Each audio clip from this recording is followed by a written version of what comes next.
The audition was simply, can you scream? Because I had to just go into the office and make sure I could scream long and hard, because apparently not everybody can do that, and it was an essential part of the part of the script.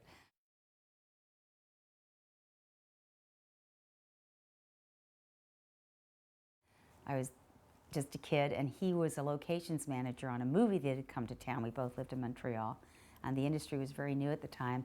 And I sort of crashed this production company, and they let me on. They humored me and allowed me to sort of hang out and watch and work in the office and do whatever I could for free. And George was a locations manager on that movie.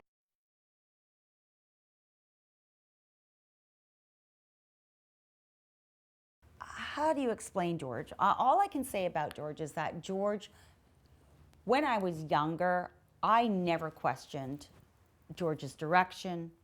I just assumed he was God, and I just naturally lived in the world that he created for me. He had me do things that I only knew later were funny, but I just followed his direction. It turns out that they were funny. So he was a very, you know, how can you explain about George? Nothing is incidental. He created a world, and he was very thoughtful about that world, and he created things for the audience to amuse themselves with, like who was going to pick up on this or not, down to the how was Robbie going to pick me up, because we had to figure out how the killer was going to pick me up. So that was definitely something that was planned and really thought out and orchestrated by George. When I got older, I had more objectivity, but I was very young when I started working with George, so I didn't know any different. He was the first director I'd ever worked with, but in retrospect, I would say that George has a genius. If you look at Pinball Summer, you look at My Bloody Valentine, they're whole worlds unto themselves, and in those worlds, there are jokes, there are odes, there are, you know, tip of your caps too. Like, he plays with things, and I really appreciate that about him. And he's a big teddy bear. He has a very easy way about him. Then especially, he had an easy way about him. He was either secretly amused by me, or he just was secretly amused by life. I don't know, but that's my sense of George anyway, all the time. I remember on My Bloody Valentine, way back then, the style of the first AD was to be like, you know, the nasty person. So there was, you know, the good cop and the bad cop, and George was definitely always the good cop. He was always the great guy. Yeah.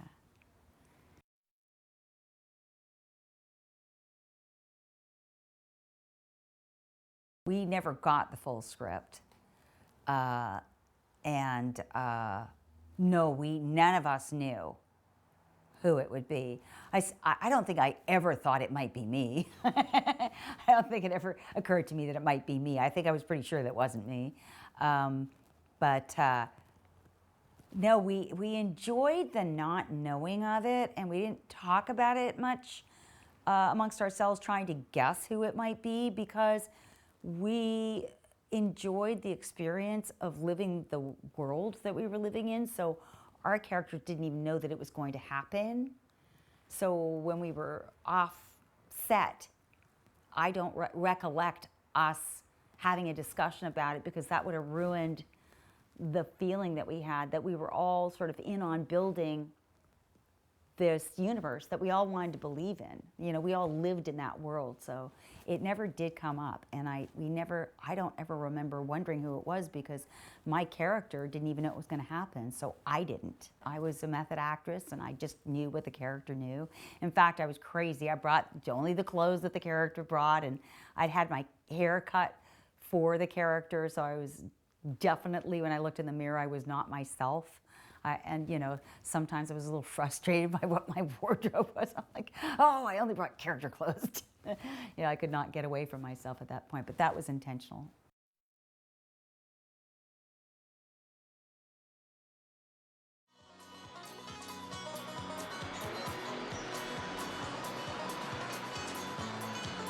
It was on location, and that was really exciting. And there were a bunch of us, and we stayed at this very old and beautiful hotel.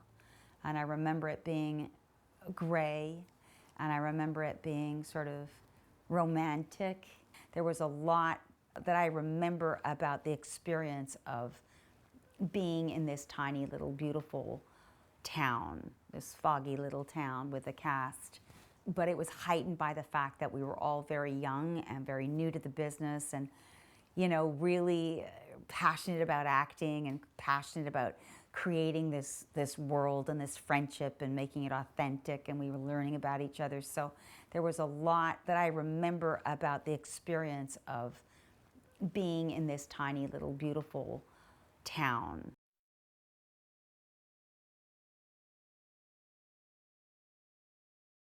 The thing that people don't know is that it's hard for me to answer questions about the mind because I actually didn't go in the mine. So the scene in which I die was not in the mine. It was in a coat room of some kind that was adjacent to the mine, but I never went down into the mine. So I don't have much experience about that, but I hear it was pretty scary.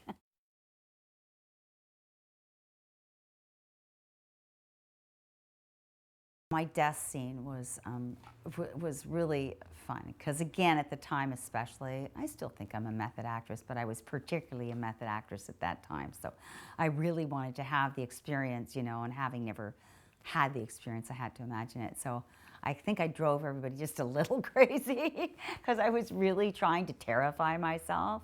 So as the actor, I think I was a bit of a pain in the butt, but I do recall some giggles. I do recall some giggles because I was sort of in a corner trying to terrify myself, like get really into the part. So I think I did make people giggle, but I do think that did pay off in terms of my ability to carry through the acting, because we did shoot from a bunch of different angles. And I do think in horror movies or in any kind of movie where terror is involved, the audience can only be as terrified as the character in the movie. So it has to be really frightening.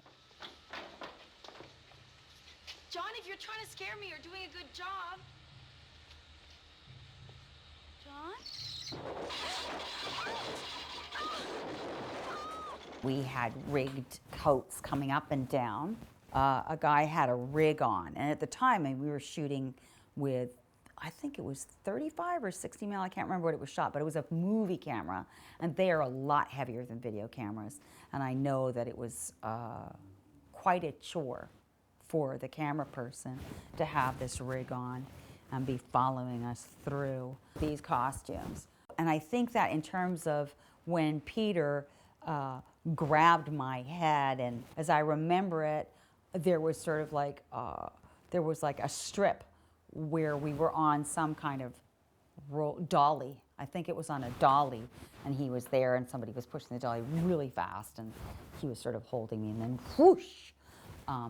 But he did have to lift me up onto that shower head. So it was really done sort of in a very primitive way, if you like, but just the way film's been done up until, the video boom.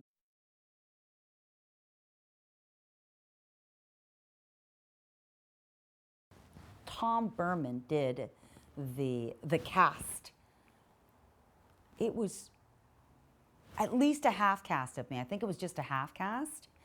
And I had to fly to Los Angeles to get this cast made, which was unbelievable. Like, that was so superstar stuff, right? I got on a plane, I went to Los Angeles, Tom Berman's studio, and I didn't know that they were like the most important, but they were really the most important, probably still are, one of the very, very great special effects houses. But I did know that I was in the presence of greatness because they had just been finished doing The Man Who Fell to Earth, David Bowie's cast.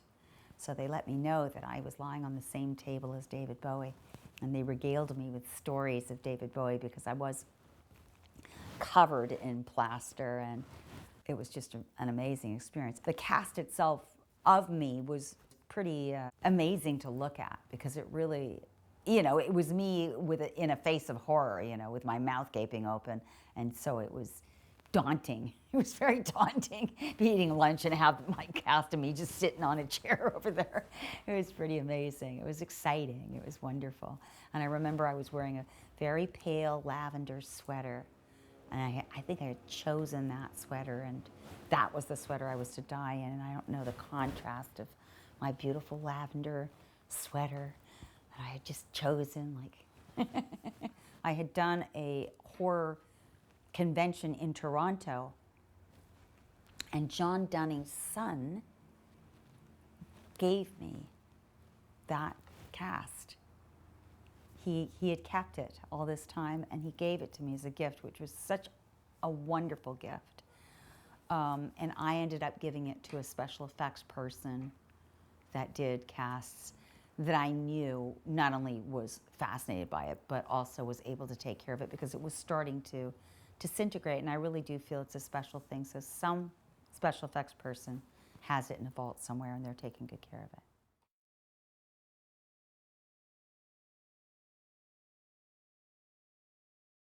There was never, to my knowledge, talk of a follow-up on My Bloody Valentine in the 80s or the 90s. It's more actually over the years that we as friends have sort of stuck together. We sort of have an unusual bond.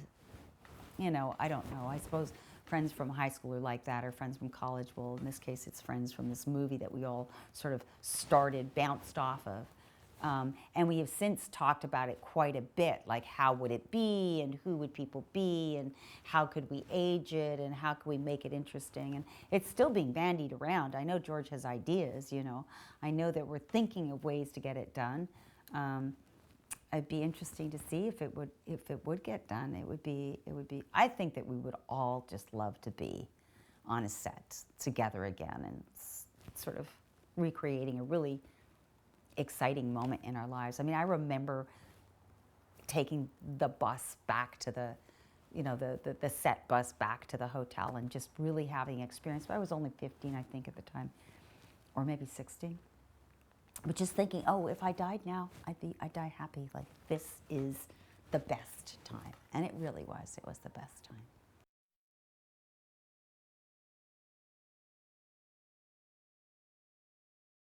So it's really weird, my experience with the movie, because like I said, I was really young when the movie started, and my career was really young as well.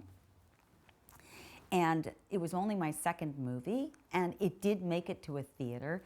And in my mind, there was no question that these things were going to happen and that the movie was going to do well, because I was an imaginative child and I just didn't imagine anything other than success. I mean, I just thought that's what happens. I had no framework for anything else. It's only as an adult, having had, been in movies that never came out, or being on TV shows that never made it, or doing pilots that never saw the light of day, that I realized, oh, you mean this doesn't always happen?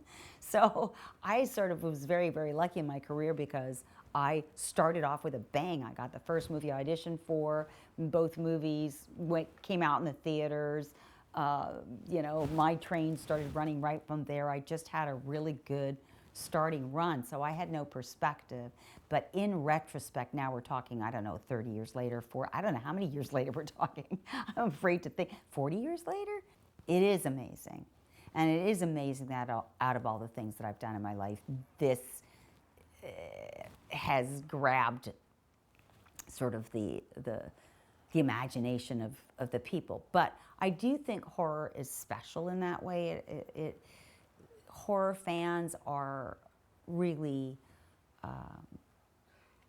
very intentional. They're very interested. Like you don't have like that many Western festivals where people come and they shake the hands of people that have been on Westerns. You know what I mean? It's really conventions are really built for sci-fi and horror fans, and that's because those fans are there and interested in that kind of thing. So it's very flattering. But when I see the movie, I really do think there is something special and beautiful about it that I didn't know at the time, that I can only see in retrospect. And for that, I really tip my hat to George, because I really think that that was all him.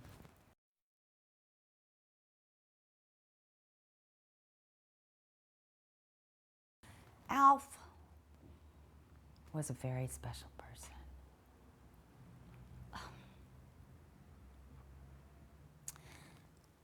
Alf was such an open-hearted person. He was very much the character that he was in the movie. He was a goofball. He loved to have people laugh. He had stupid jokes. We'd roll our eyes, oh, Alf. He was just like that. He was also just like a big sweetheart. When I first got to Toronto, I stayed with Alf, and Alf was like a parent to me. Because I was really young and a little overwhelmed. I left home when I was 17, and I moved to Toronto, and it was young. It was, and Alf really took me under his wing. I stayed at his house. He was just very sensitive to my plight, and he was like that for everybody. I mean, not that I think we all are like that now, but I think Alf really opened his arms the first. And he was just, God, I lose the words to explain what Alf was, but he was unfettered. He was determined to be connected, present, always interested in, the thing between us, you know what I mean? He was really, really bright and sparky character.